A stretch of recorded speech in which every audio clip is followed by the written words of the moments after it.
શિક્ષિકા વિદ્યાર્થી પ્રેમ પ્રકરણનો મામલો. શિક્ષિકાના જામીન બાબતે કોર્ટમાં અરજી કરાઈ હતી. પોલીસ દ્વારા જામીન ન આપવા બાબતેના કારણો પોક્સો કોર્ટમાં રજૂ કરાયા.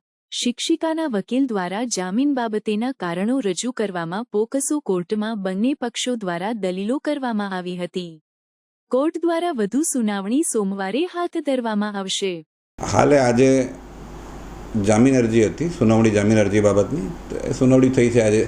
પોલીસે રિપોર્ટ આપ્યો છે, પોલીસે એફિડેવિટ આપી છે એની ઉપર કે જામીન નહીં આપવામાં આવે અને એના કારણો છે. તે કારણો પોલીસે દર્શાવ્યા છે. તે બાબતે આજે કોર્ટ નામદાર સ્પેશિયલ પોસ્કો કોર્ટમાં રજૂઆતો થઈ છે. તે જામીન માટેની દલીલો આજે પૂર્ણ થઈ. સોમવારની નામદાર કોર્ટે તારીખ આપી છે.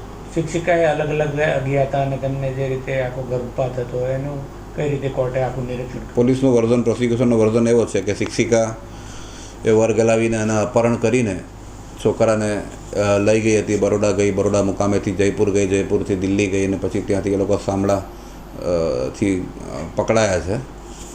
અને ગર્ભપાત બાબતની વાત એવી છે કે ગર્ભપાત, પોલીસનો વર્ઝન એવો હતો કે ગર્ભપાત 20 વીકની પ્રેગ્નન્સી આમાં શિક્ષિકાને રહી ગઈ હતી.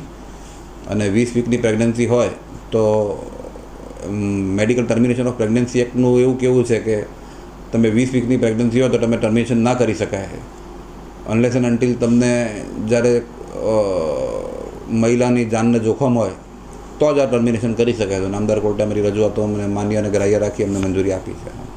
હવે કઈ રીતે આગળ કાર્યવાહી થશે? હવે જેલમાં છે શિક્ષિકા તો, એટલે હાલમાં હવે જામીન અરજી મૂકી છે. જામીન અરજીની સુનાવણી બી પતી ગઈ છે અને ત્યારબાદ હવે ઓર્ડર પર છે કે જામીન આપવા કે નહીં આપવા. તે નામદાર સ્પેશિયલ કોર્ટ પોસ્કો કોર્ટ નક્કી કરશે.